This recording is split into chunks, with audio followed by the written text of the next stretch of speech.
नमस्कार, मैं शंभू कुमार सिंह और आप देख रहे हैं नेशनल दस्तक। इस समय की सबसे बड़ी खबर, 4 बड़ी खबर लेके आया हूं।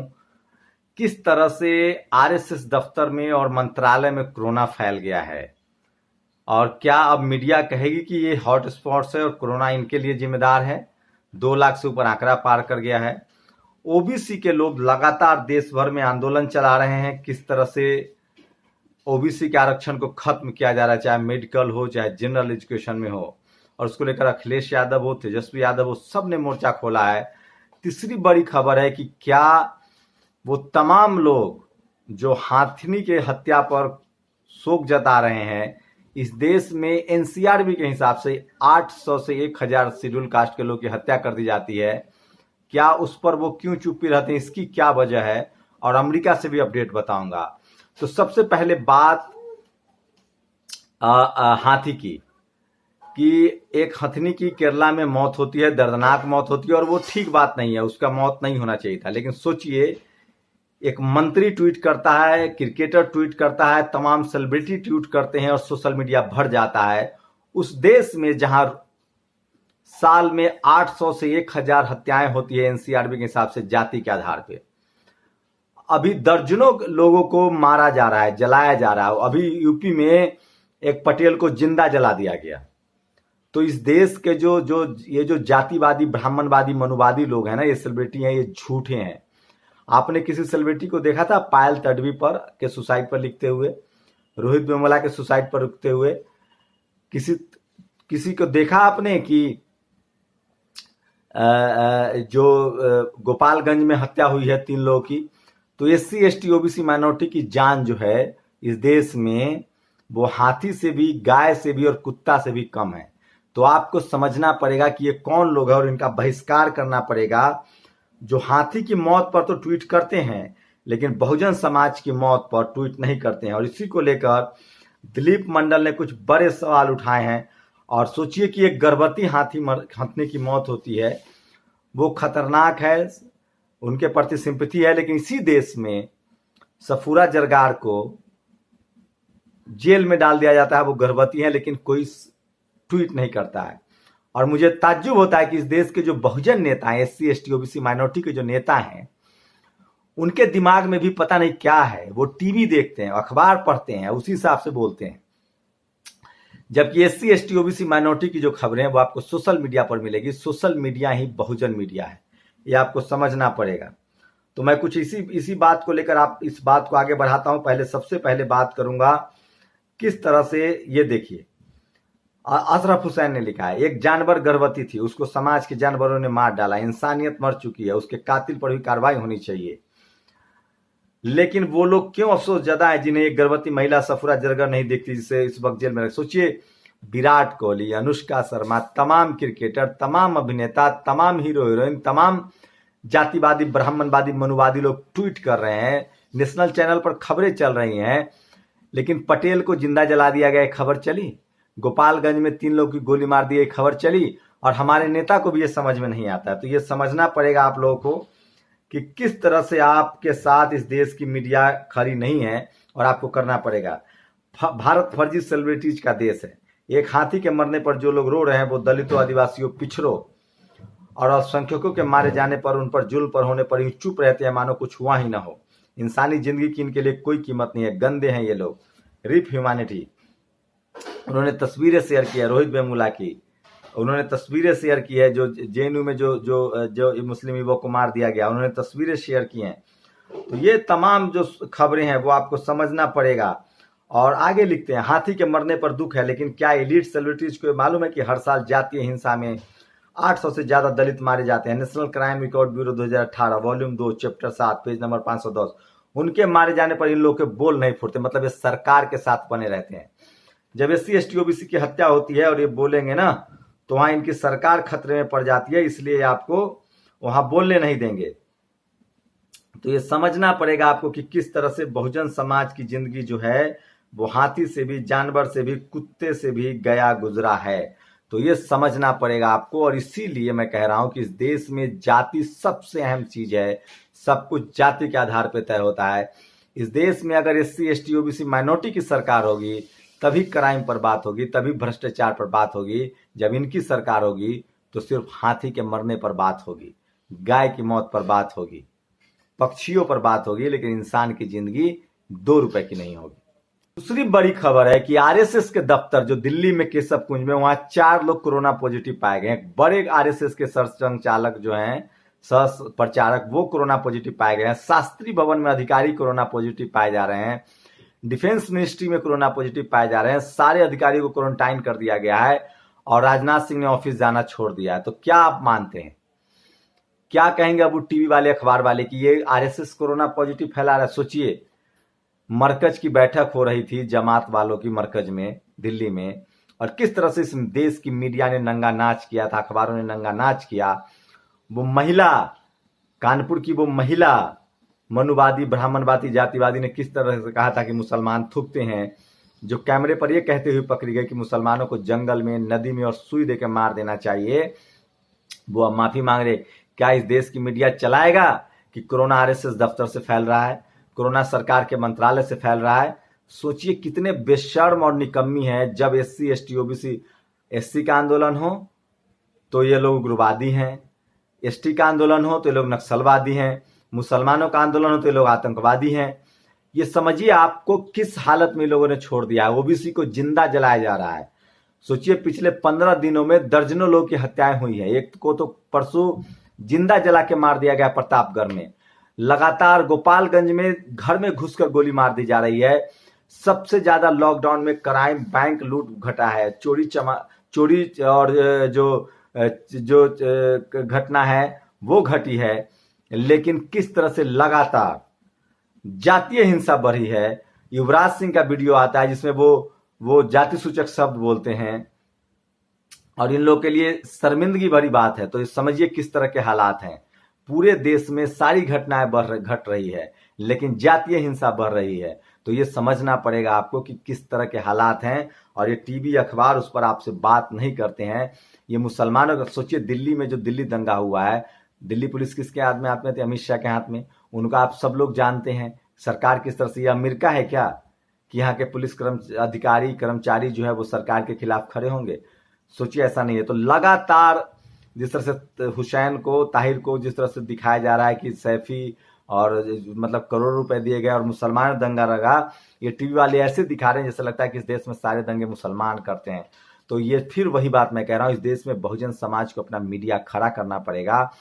आप हर साल 400 करोड़ के अखबार खरीदते हैं, टेलीविजन वाले को देते हैं। आप टेलीविजन कटवाइए, अखबार कटवाइए, और 100 करोड़ रुपए भी अगर आप साल में जमा कर पाए, सोचिए 5 रुपए का आप एक अखबार खरीदते हैं, 365 दिन में आप गुना कीजिए 5 रुपए से। अब उसको गुना कीजिए 20 लाख, 25 लाख या 50 लाख भी बहुजन अगर अखबार खरीदते हैं तो आप 500 करोड़ का अखबार खरीदते हैं। और वो अखबार जो आपके खिलाफ काम करता है, तो वो आपको किस तरह से बेवकूफ बना रहा है और आपके कब्जा में। इसलिए मीडिया जिनके हाथ में है, जीत उन्हीं की होती है। वो हाथी पर भी खबर चलवा लेंगे, वो गाय के मौत पर भी खबर चलवा लेंगे, लेकिन आपकी हत्या की खबर नहीं चलती है, क्योंकि आपके पास रिसोर्सेज नहीं है, संसाधन नहीं है, रिपोर्टर्स नहीं है, चैनल्स नहीं है। उसी तरह से दूसरी बड़ी जो खबर थी कि कोरोना के लेकर, सोचिए कि दिल्ली में आरएसएस के दफ्तर में भी कोरोना की चपेट में। तो क्या ये मानेंगे? इसलिए लिखा है कोरोना हॉटस्पॉट आरएस दफ्तर है। क्या मीडिया डिबेट होगा इस पर? नहीं होगा। मैं इसीलिए कहता हूं कि बहुजन समाज को समझना पड़ेगा कि उनकी क्या हालत हो गई है। और अब मैं कुछ खबरें बता दूं, तेजस्वी यादव ने साफ साफ कहा है कि ओबीसी आरक्षण जिस तरह से खत्म किया जा रहा है, उसके खिलाफ उनकी लड़ाई जारी रहेगी। सोचिए आपके लिए फूल बरसाएंगे जब आप कांवड़ ले जाएंगे, आपके लिए वो पैर दबाएंगे जब आप कांवड़ ले जाएंगे, लेकिन जब आप मेडिकल कॉलेज में, इंजीनियरिंग में पढ़ाई लिखाई खोजेंगे तो आपको नहीं देंगे। 10,000 सीटें जो है वो ओबीसी का ट्रांसफर जनरल कैटेगरी में कर दिया गया पिछले 3 साल में। सोचिए अमेरिका में, सोचिए कि वहां जो रक्षा मंत्री है मार्क एस्पर ने जनता के खिलाफ सेना उतारने से मना कर दिया है। यहाँ एक ही जाति, एक ही मजहब, एक ही विचारधारा, मनुवादी, ब्राह्मणवादी लोग सत्ता में बैठे हुए हैं। चाहे मीडिया हो, ब्यूरोक्रेसी हो, जुडिशियरी हो, कोई इस तरह की भाषा पर विरोध नहीं करता है। ये समाजवादी पार्टी ने एक वीडियो शेयर किया। देखिए, इस महिला का रात में घर उजाड़ दिया जाता है। उस महिला के दर्द की कहानी सुनिए। सफूरा जरगर को मैंने बता दिया, दिलीप मंडल ने लगातार लिखा है। और ओबीसी आंदोलन को लेकर सोचिए, ओबीसी महेंद्र लोधी लिखते हैं, विदेश में राजदूत 140 है, जिसमें 140 ही ब्राह्मण है, एसटी ओबीसी 0 है। ये लगातार डेटा दे रहे हैं। सोचिए कि भारत में रोज लाखों जॉर्ज फ्लॉयड मारे जाते हैं, लेकिन कोई बोलने वाला नहीं होता है, क्योंकि आपके पास मीडिया नहीं है। आई विल फर्स्ट बाइकआउट ब्राह्मण बनिया product before thinking about Chinese. जो लोग कह रहे हैं चाइनीज प्रोडक्ट को विरोध कीजिए, बहुजन समाज के लोगों को सबसे ज्यादा जातिवादी लोगों का प्रोडक्ट का करना चाहिए। जिसका लाल के हत्यारे मनु शर्मा की अच्छे आचरण के आधार पर बाकी सजा माफ की, 100 अभियुक्त विकास यादव जेल में रहेंगे। ये विकास यादव दूसरे कैदियों को चिकोटी काटते थे। सोचिए कि मनु शर्मा को जमानत, लेकिन उसके 100 अभियुक्त को जमानत नहीं मिल रहा है, तो किस तरह के हालात। मैं कहता हूं कि बहुजन समाज के लोगों को समझना पड़ेगा। कुछ लोग समझ नहीं पा रहे हैं, समझ कर भी पूछ रहे हैं कि अमेरिका में अस्तित्व के लिए सहानुभूति जताने वाले भारत के सेलिब्रिटी यहाँ के अल्पसंख्यकों, दलितों, पिछड़े, कमजोरों के लिए क्यों नहीं बोलते। अव्वल तो समझना मुश्किल नहीं है, और ना ही कोई रॉकेट साइंस भी। फिर भी जो भोले बन रहे हैं उन्हें बता दे कि समझते हैं यहाँ के सेलिब्रिटीज अमेरिका में काली या श्वेत ही हैं, और वे काले नहीं, इसलिए अपने लिए बोल रहे हैं। यह अलग बात है कि भारत में भी अपने लिए बोलने की हिम्मत नहीं करते, या तभी बोलते हैं जब अजान से नींद खराब होती है। तो ये लगातार लोग लगातार लिख रहे हैं। सोचिए कि भारत के जो सेलिब्रिटी हैं वो आपकी हत्या पर नहीं बोलेंगे। उनके लिए हाथी प्यारा है, क्योंकि इससे सरकार की आलोचना नहीं हो रही है, क्योंकि सरकार उनकी, अगर मायावती की सरकार हो, अखिलेश की सरकार हो, तो यही सेलिब्रिटी बोलेंगे, हर मुद्दे पर बोलेंगे। लेकिन इस देश में जो जातिवाद है वो सबसे अहम है, सबसे गंभीर है, और आपको समझना पड़ेगा। तो ये 4 बड़ी खबरें थी कि मंत्रालय में कोरोना फैल गया है, स्वास्थ्य मंत्रालय में, माफ कीजिएगा, रक्षा मंत्रालय में। ऐसे समय में जब चीन का कहर ढा रहा है, उस समय रक्षा मंत्रालय में विदेश मंत्री नहीं जा रहे हैं। लेकिन क्या मीडिया बताएगी कि वो हॉट स्पॉट्स है। आरएसएस दफ्तर में कोरोना हो रहा है, ओबीसी के अधिकार छीने जा रहे हैं, आरक्षण खत्म हो रहा है, लगातार जातीय हिंसा बढ़ी है। और सबसे बड़ी बात है कि हथनी का मौत का हमें भी दर्द है। हथनी की मौत गलत है, लेकिन जो लोग हथनी के मौत पर खबर चला रहे हैं, ट्वीट कर रहे हैं, वो इंसान की मौत पर क्यों चुप्पी होते हैं। इसका मतलब ये हिपोक्रेट हैं, ये जातिवादी हैं, ये मनुवादी हैं, ये ब्राह्मणवादी लोग हैं, चाहे वो क्रिकेटर हो, चाहे वो फिल्म स्टार हो। इसलिए मैं कहता हूं बहुजनों को अपनी लड़ाई खुद लड़नी पड़ेगी। और एससी एसटी ओबीसी माइनॉरिटी के जो नेता हैं उन तक की आवाज ही नहीं पहुंचती है, क्योंकि उनको पता ही नहीं चलता है कि उनके समाज के साथ क्या हो रहा है, क्योंकि टीवी अखबार दिखाता नहीं है।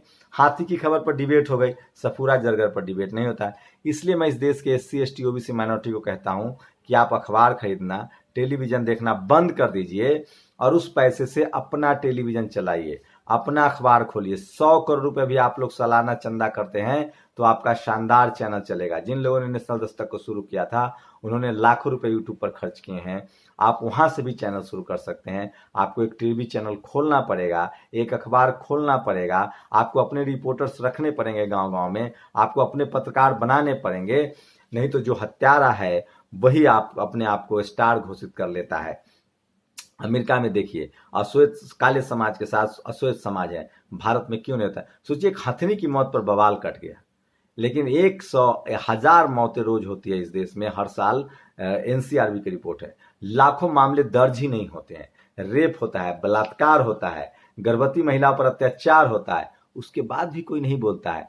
लेकिन एक हथनी की मौत पर बोलते हैं, क्योंकि वहां सरकार की आलोचना नहीं हो रही है, वहां जाति आर्य नहीं आ रहा है। इनका जानवर प्रेम है लेकिन इंसान प्रेम नहीं है। इंसान इनके लिए जानवर से भी गया गुजरा है, अगर मामला एससी एसटी ओबीसी और माइनॉरिटी का हो। ये फैक्चुअल है, इस पर आपको बात करना पड़ेगा। आपको लगेगा कि खराब बात है, इन लोगों से नजर में नजर मिला के बात करनी पड़ेगी। आपको बताना पड़ेगा कि ये लोग कितने जातिवादी, ब्राह्मणवादी, मनुवादी हैं, और ये अपने सिस्टम के खिलाफ कभी नहीं। पिछले 6 साल में महंगाई बढ़ी, कोई देखा? सिलेंडर का दाम बढ़ रहा है, कोई आंदोलन देखा? हत्याएं हो रही, कोई आंदोलन देखा? मुस्लिम मारे जा रहे हैं, दलित मारे जा रहे हैं, पिछड़े मारे जा रहे हैं, आंदोलन देखा? नहीं।